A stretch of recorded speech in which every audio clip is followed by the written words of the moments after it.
আমি আসলে এই প্রথম দেখলাম বৌদ্ধবিহার, এর আগে কখনো দেখিনি। সমস্যা নেই। শ্রীমঙ্গল বৌদ্ধবিহার, এই শ্রীমঙ্গল বৌদ্ধবিহার। বুদ্ধের একটি মূর্তি আছে, এই যে এখানে আছে। এখানে একটা হাতির ভাস্কর্য তৈরি করা, একটা লাভ বানানো আছে এখানে, সম্ভবত কোনো মেটাল দিয়ে তৈরি করা। এখানে অনেকে আসলে প্রবেশ করেন না বা জানেন না। এটি অবশ্য ঘন্টা, মানে শাক রাজা। এই পাশে যে ড্রাগনের মূর্তি দেখতে পাচ্ছেন, একটা ভাস্কর্য। মাঝখানে এই যে বিশাল বটবৃক্ষ, ছোট করে এই 1 নাম্বার টোটালে এই যে 27। আমি অবশ্যই এক্সিট নিয়ে নিই। এটা আসলে আমন্ত্রণ জানাচ্ছেন, হলো প্রবেশ পর। কুয়াকাটা বেড়াতে এসে আপনারা কে কে বৌদ্ধবিহার মন্দিরে গেছেন?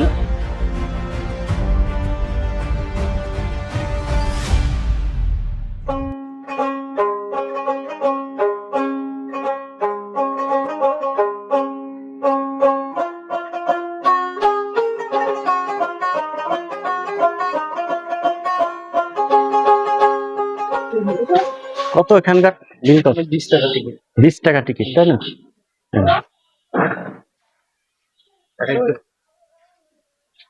সমস্যা নেই।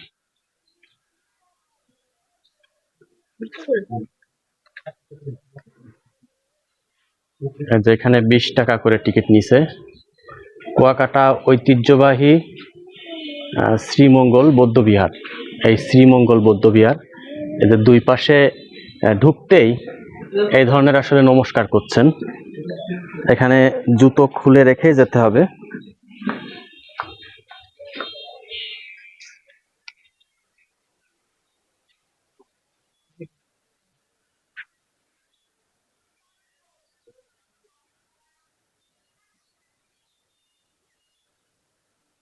মানে অনেকে কুয়াকাটায় আসেন, কিন্তু এই বৌদ্ধ বিহারে অনেকে আসলে প্রবেশ করেন না।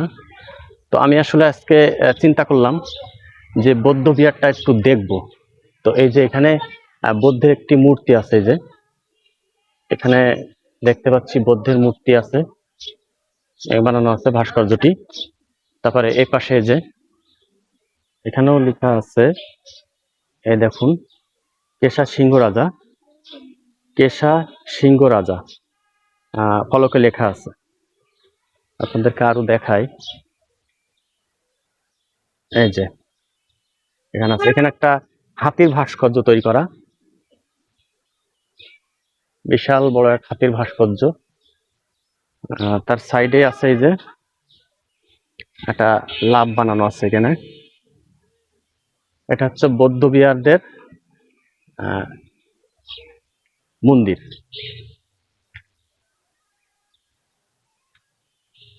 অবশ্যই এখানে নিজেরা আসলে বসবাস করেন বৌদ্ধরা। বৌদ্ধরা নিজেরাই আসলে এখানে বসবাস করেন। আমরা ভিতরে যাব, একটু ভিতরে দেখতে যাব।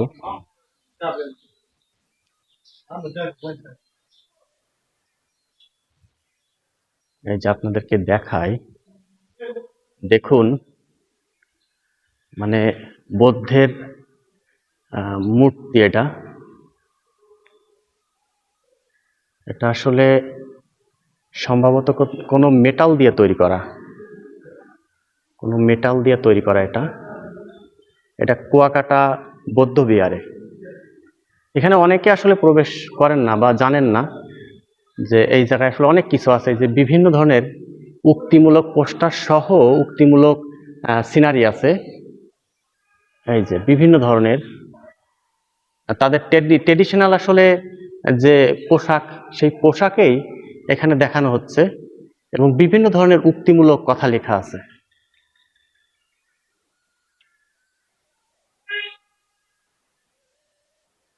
এটি অবশ্য ঘন্টা, স্পর্শ করা নিষেধ, এটা লেখা আছে উপরে। দেখায় আরো, দেখুন, এই যে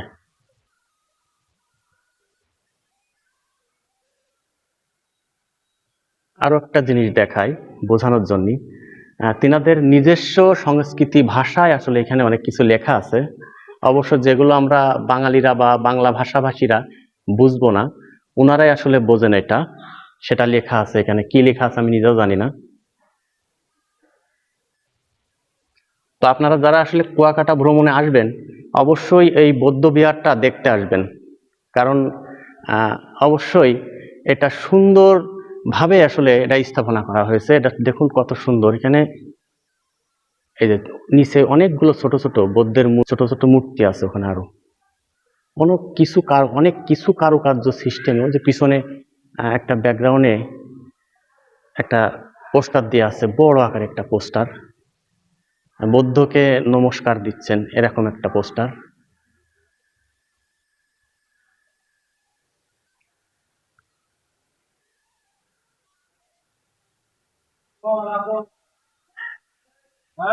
আমরা এক্সিট করছি অবশ্য, এখান থেকে এক্সিট করে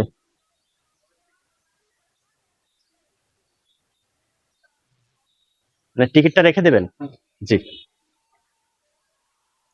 টিকিটটা আসলে দিয়ে দিলাম। ওই যে ওনারা ওনাদের ভাষায় কথা বলছেন। ওনারা অবশ্য ওনাদের বসত বাড়ি এখানে, ওই পাশে অবশ্য ওনারা বসবাস করেন।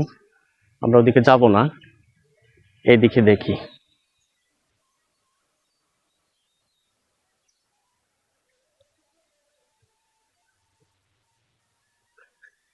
অবশ্য ওখান থেকে আসলে ঠিক কাজ করতাম।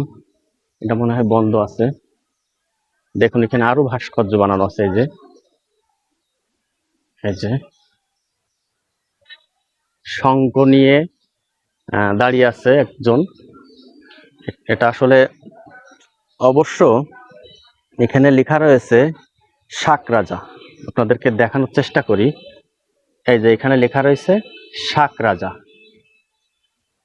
মানে শঙ্খ বা শাক হাতে নিয়ে এই দাঁড়িয়ে আছেন একজন, মানে শাক রাজা।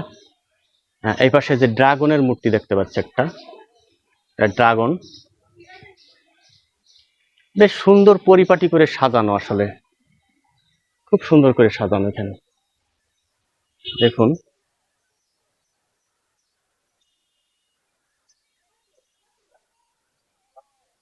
সুন্দর করে সাজানো। উপর থেকে দেখানোর চেষ্টা করি। দেখুন সুন্দর লাগছে আসলে মন্দিরটা, আসলে স্তরে স্তরে সাজানো, ছাদের স্তর স্তর সাজানো, এইভাবে তৈরি করা, মানে এটা দেখতে আরো সুন্দর লাগবে, এইভাবে করা হয়েছে।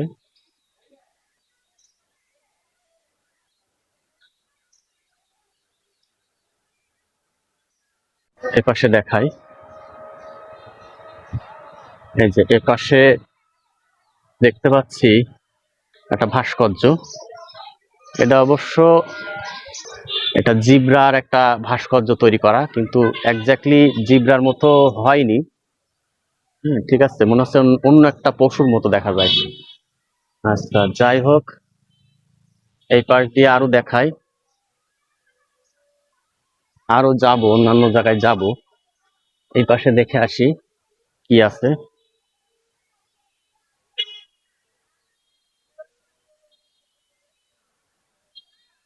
এই যে বৌদ্ধ বিহারের পাশেই এখানে এই যে নৌকা আছে, মানে এটা বহু আগের একটি নৌকা, অনেক বড় নৌকা আছে এই বৌদ্ধ বিহারের পাশেই নৌকাটা।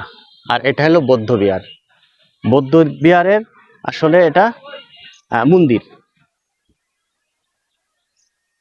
তো আরো কিছু দেখানোর চেষ্টা করি আমরা। অবশ্য যেটা সামনের লুক সেটা ভিডিও নিলাম, কিন্তু একটু ভিতরে যাওয়ার চেষ্টা করব, ভিতরে দেখব যে আসলে কি আছে।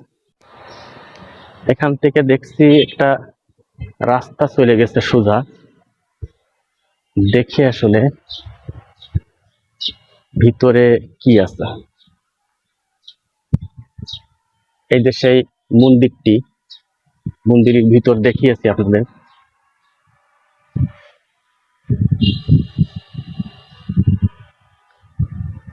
ও আচ্ছা, এপাশেও আসলে অনেকগুলো ভাস্কর্য বানানো আছে, অনেকগুলো ভাস্কর্য। এই যে বৌদ্ধের মূর্তি বানানো বা ভাস্কর্য বানানো এখানে অনেকগুলো, সব গ্লাসের মধ্যে লাইট দিয়ে সাজানো। ঠিক আছে, এই যে অনেকগুলো রয়েছে। এই যে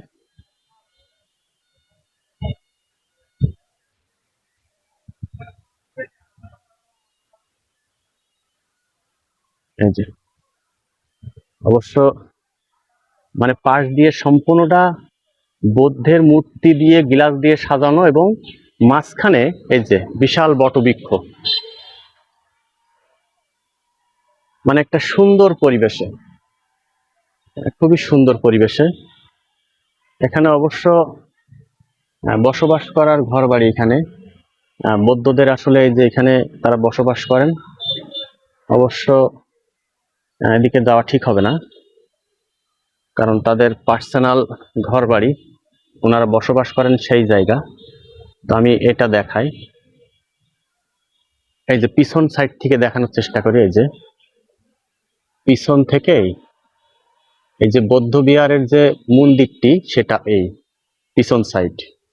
তবে আমি একটু চেষ্টা করি এর ভিতরটা প্রবেশ করে দেখানোর চেষ্টা করি। এখানে এই যে তেনারা আসলে মোমবাতি জ্বালিয়ে এখানে পূজা করে থাকেন, সেটাই বোঝা যাচ্ছে। এই যে বৌদ্ধের মূর্তি এর ভিতরে প্রত্যেকটা এই যে গ্লাসের ভিতরেই আছে, প্রত্যেকটা বৌদ্ধের মূর্তি বানানো। ওর ভিতরে এই যে ফুল দেয়া আছে, গিলাস দেয়া আছে প্লেটের উপরে, এই যে লাইট দিয়া বৌদ্ধের মূর্তি, এবং কেন লেখা রয়েছে 19 সিদ্ধান্ত বুদ্ধ, 19 সিদ্ধান্ত বুদ্ধ, পিতা রাজা জয়সেন, মাতা ফুসছা, দেহের উচ্চ 60 হস্ত, আয়ুকাল 1,00,000 বছর। মানে এখানে একই কথা লেখা আছে, কিন্তু এখানে 18 মানে 17। আসলে এখানে এক কথায় কয়টা মূর্তি বানানো আছে সেইটা দেওয়া রয়েছে, বুদ্ধের আসলে কয়টা মূর্তি সেইগুলো লেখা আছে, যে 11, এই যে 10টি, মানে এইভাবে। আমি আসলে উল্টো পাশ থেকে হেঁটে এসেছি, এই জন্য নাম্বারটা উল্টো দেখায়। এখান থেকে যদি শুরু করি, এই যে এখানে আছে সবচেয়ে বড়টা, তার পাশে এই যে এই ছোট ছোট করে এই 1 নাম্বার, এই যে 2 নাম্বার, ঠিক আছে, এইভাবে 3 নাম্বার, এইভাবে করে কয়টা আছে টোটালে দেখাই। টোটালে কয়টা আছে দেখানোর চেষ্টা করি। টোটালে 27টি আছে, টোটালে এই যে 27টি, এটা দিয়ে 28টি। এই হলো ব্যাপার। এখানে তারা আসলে তাদের আসলে পূজা অর্চনা করে থাকেন বুদ্ধ ধর্মের অনুসারীরা। তো আমরা এক্সিট নেব, আসলে এই পাশ দিয়ে বের হয়ে যাই। দেখি আসলে যেহেতু এখানে প্রবেশ নিষেধ নাই, এই জন্য এই পাশ দিয়ে যাই। এখানে তাদের আসলে ব্যক্তিগত বাড়ি ঘরদর, এখানে মনে হয় এমনি যাব না, এখানে তারা বসে আছে, আমি ওই পাশ দিয়ে চলে যাই। তারা হয়তো ভিডিও অ্যালাউ নাও করতে পারে, তাই না? এই জন্য আমি এই সাইড দিয়ে চলে যাই। অবশ্য আমি এক্সিট নেব, আপনাদেরকে আর একটু দেখা এখান থেকে। এই যে এই হলো এক্সিট পথ, আমি অবশ্যই এক্সিট নিয়ে নিই। ভিতরটা আসলে এমনই ছিল, বিস্তারিত আপনাদের অবশ্যই দেখালাম।